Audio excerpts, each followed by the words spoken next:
5 confirmed murders, dozens of taunting letters, and 4 cryptic ciphers, 2 of which remain unsolved to this day. The Zodiac Killer was more than a murderer.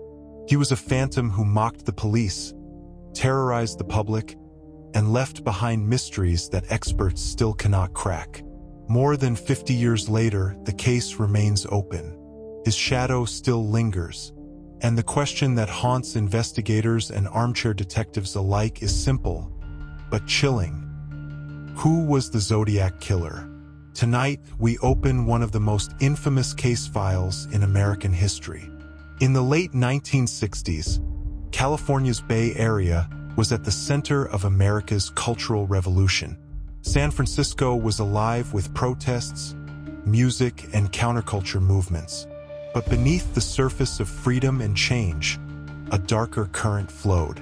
Crime rates were climbing, distrust in authority was growing, and the media, more powerful than ever, magnified every act of violence.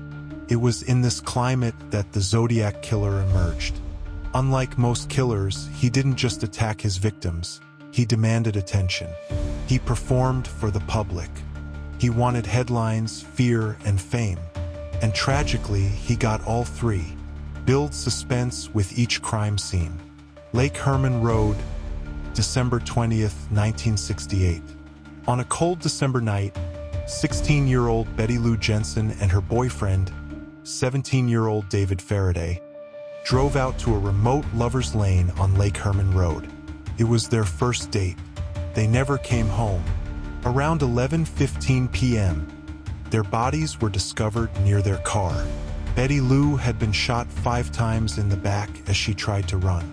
David had been shot in the head at close range. There were no witnesses, no motive, and no suspects. It was a brutal double murder that stunned the community. But it was only the beginning. Blue Rock Springs, July 4th, 1969. Just after midnight on Independence Day, 22-year-old Darlene Ferrin and 19-year-old Michael Mageau sat in a parked car at Blue Rock Springs Park. A vehicle pulled up beside them.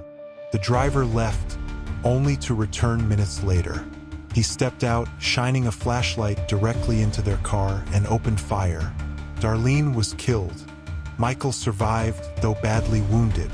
He later described the shooter as a stocky white male, around 5 feet 8 inches, with short brown hair. It was the first description police ever had of the Zodiac Killer. Lake Berryessa, September 27, 1969. On a sunny afternoon, college students Brian Hartnell and Cecilia Shepard were picnicking by Lake Berryessa. They spotted a man approaching, dressed in an executioner-style hood, with sunglasses and a crosshair symbol stitched across his chest. He carried a gun and lengths of rope. After binding the couple, he stabbed them repeatedly. Brian survived. Cecilia did not.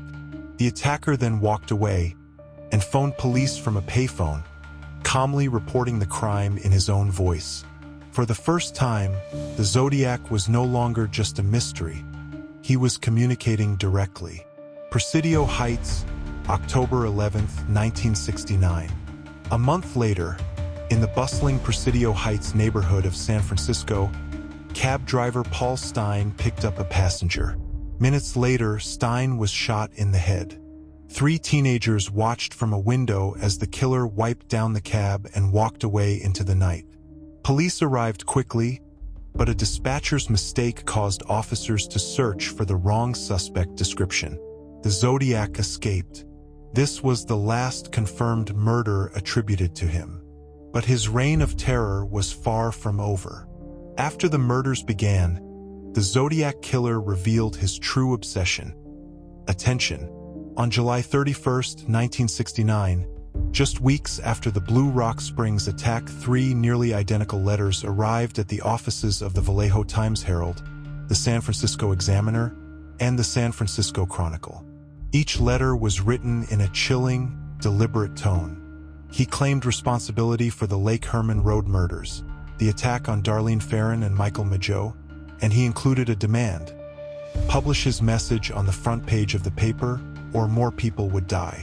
But what made these letters truly infamous was the puzzle enclosed within them. A 408-character cryptogram, a strange mixture of symbols, letters, and shapes. He promised that solving it would reveal his identity. The newspapers complied, publishing the ciphers. And within a week, a local schoolteacher and his wife cracked the code. What it revealed was chilling. Not a name, not a confession, but a manifesto. In it, the killer declared that he murdered for pleasure.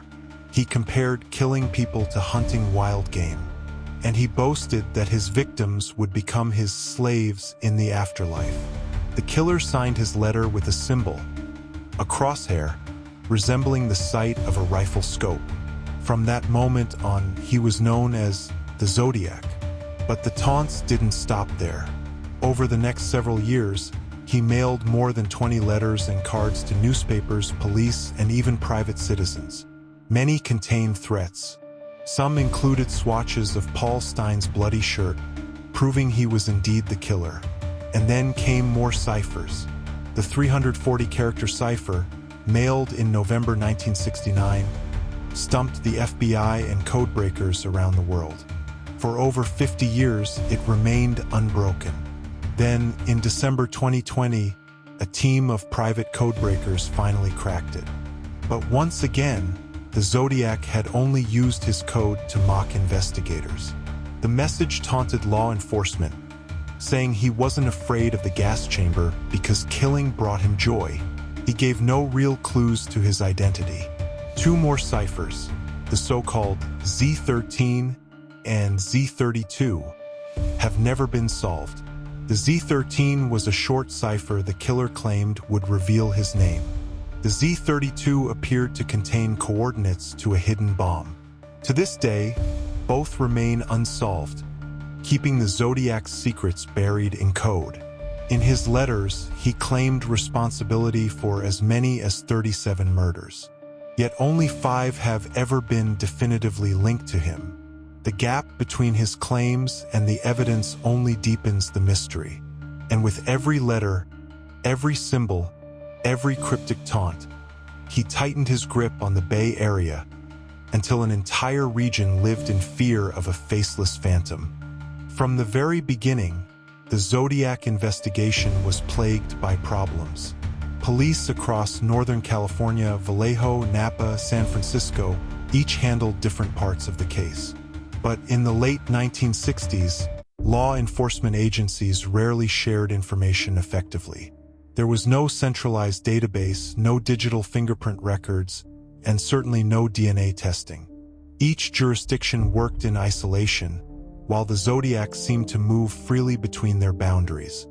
The Vallejo Police Department led the first inquiries, especially after the attack on Michael Mageau and Darlene Ferrin. Mageau, despite his critical injuries, managed to describe the gunman as a stocky white male, around 5 foot 8 inches, with short brown hair. It was one of the few surviving eyewitness accounts. Later, at Lake Berryessa, the surviving victim Brian Hartnell provided another description. This time, the attacker wore a bizarre black hood with clip-on sunglasses and a symbol drawn on his chest, the same crosshair mark he signed in his letters. But perhaps the most frustrating moment in the investigation came after the murder of cab driver Paul Stine in San Francisco. 3 teenagers witnessed the killer wipe down the taxi and walk away into the night. They gave police a description: a white male, 35 to 45 years old, with a stocky build and a crew cut. A police patrol unit actually encountered a man matching that description just minutes later, not far from the crime scene. But due to a critical miscommunication, officers were told to be on the lookout for a black suspect. They let the man walk. Many believe that man was the Zodiac Killer himself, slipping away right under the noses of the police. The Zodiac also seemed to enjoy exploiting these mistakes. In later letters, he mocked law enforcement for failing to catch him, bragging that he wore disguises and planted false evidence. Hundreds of detectives, FBI agents, and local officers would eventually work the case. They interviewed thousands of people, tracked down hundreds of tips, and collected boxes of evidence: cigarette butts, fingerprints, bullets, handwriting samples. But the case soon grew colder with each passing year. For every potential lead, there was an equal dead end. For every clue, a contradiction. The Zodiac wasn't just elusive. He seemed to thrive on staying one step ahead of the law. And yet, certain names began to surface. People who seemed to fit the profile. People who may have known more than they admitted. And one suspect, in particular, would haunt the investigation for decades. No unsolved case grips the imagination quite like the Zodiac Killer. And part of that fascination lies in the list of possible suspects. Over the years, dozens of names have been linked to the killings, but only a handful stand out as serious contenders. Perhaps the most infamous of them all is Arthur Lee Allen. Allen was a former schoolteacher with a troubled past. He was fired after accusations of inappropriate behavior with children. He was also a known outdoorsman, fascinated by hunting and weaponry. Most chilling of all, Allen reportedly told a friend he fantasized about hunting people for sport. In 1971, police searched Allen's trailer. They discovered disturbing items: sexual devices, weapons, and a bloody knife. Yet none of it could be conclusively tied to the Zodiac crimes. Handwriting samples didn't match the Zodiac's letters. Fingerprints didn't line up either. And when DNA analysis became possible years later, Allen's samples failed to connect him to the evidence. Still, many investigators, especially Inspector Dave Toschi of the San Francisco Police Department, remained convinced Allen was the man. Toschi once said, "I have no doubt in my mind, but in law, doubt isn't enough." Without definitive proof, Allen was never charged. He died in 1992, and with him, perhaps, went the truth. But Allen was not the only suspect. Another name was Richard Gaikowski, a journalist for a radical counterculture newspaper in San Francisco. Gaikowski's voice reportedly matched recordings of the Zodiac, and some claimed his appearance bore similarities to police sketches. He also had a mysterious habit of disappearing during key Zodiac activity periods. But again, no hard evidence linked him. Then there was Lawrence Kane, a man with a history of stalking and violence. Kane had suffered brain damage in a car accident that left him impulsive and volatile. Some claimed he resembled the Zodiac composite sketch. And one of the Zodiac's surviving victims later said Kane looked familiar. Yet once again, physical evidence was lacking. Other suspects emerged over time, each with suspicious connections, each with tantalizing circumstantial evidence. But none could be definitively tied to the Zodiac murders. The suspects reflect a pattern, a shadowy figure who could be almost anyone: a neighbor, co-worker, a stranger at the bus stop. The Zodiac, whoever he was, left just enough clues to keep the world guessing, but never enough to bring the case to a close. And as the years dragged on, theories began to grow bolder, stranger, and even more controversial. The Zodiac Killer case has become more than a police file. It's a cultural obsession. Decades after the crimes, the mystery has only deepened, spawning countless theories, books, films, and online debates. Some believe the Zodiac was a cunning criminal mastermind who carefully planned each move, deliberately taunting police with his ciphers and letters. Others argue he was a disorganized opportunist, lashing out in random bursts of violence and later inflating his image through the press. The cryptic ciphers remain a focal point of speculation. In 1969, the first Zodiac cipher, known as the 408, was solved by a high school teacher and his wife.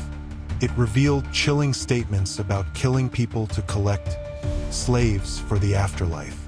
But other ciphers, such as the infamous 340-character code, went unsolved for over 50 years. It wasn't until 2020 that a team of amateur cryptographers cracked it, revealing another mocking message from the killer, proof that even after decades, the Zodiac's shadow still lingers. Then there are the modern theories. Advances in forensic science, especially DNA testing, have reignited hopes of solving the case. In recent years, partial DNA profiles have been extracted from stamps and envelopes thought to be licked by the Zodiac himself. But the results remain inconclusive. Some experts argue contamination and degraded samples make a clear match nearly impossible. Others have pushed bolder theories, that the Zodiac was more than one person, that he was connected to the military, or that he deliberately staged his crimes to mimic other famous cases. Some even suggest he may have continued killing under different names, slipping into obscurity as law enforcement focused on other crimes. The cultural legacy of the Zodiac is undeniable. His case inspired films like Dirty Harry and Zodiac, books, documentaries, and entire online communities dedicated to decoding his riddles. He became not just a killer, but a dark legend, an unsolved riddle that gnaws at the public imagination. And yet, for all the speculation, the central truth remains unchanged. We don't know who the Zodiac Killer was. His crimes shattered lives, terrorized communities, and humiliated police.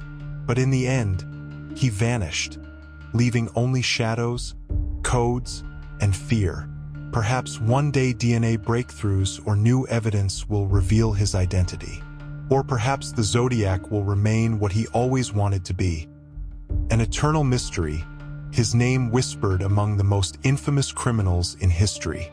The Zodiac Killer case remains one of the darkest puzzles in American criminal history.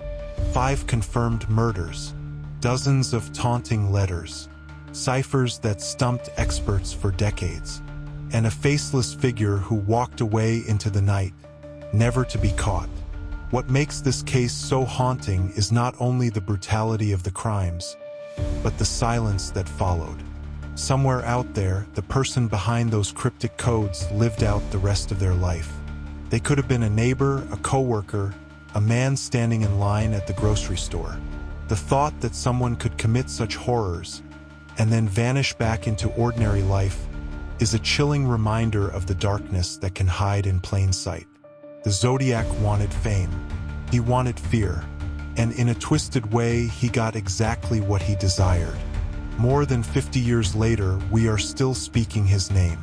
But the question lingers, was that his final victory? Or will justice, even decades later, finally catch up to him? One thing is certain. As long as the case remains unsolved, people will continue searching for the truth. And perhaps one day the Zodiac's mask will finally be ripped away. Thank you for joining me on this deep dive into one of the most enduring mysteries in true crime. If you found this case as fascinating as I did, make sure to subscribe to Ria's Crime Files, hit the like button, and share this video with fellow true crime enthusiasts. And I'd love to hear your thoughts. Who do you believe the Zodiac Killer was? Drop your theories in the comments below.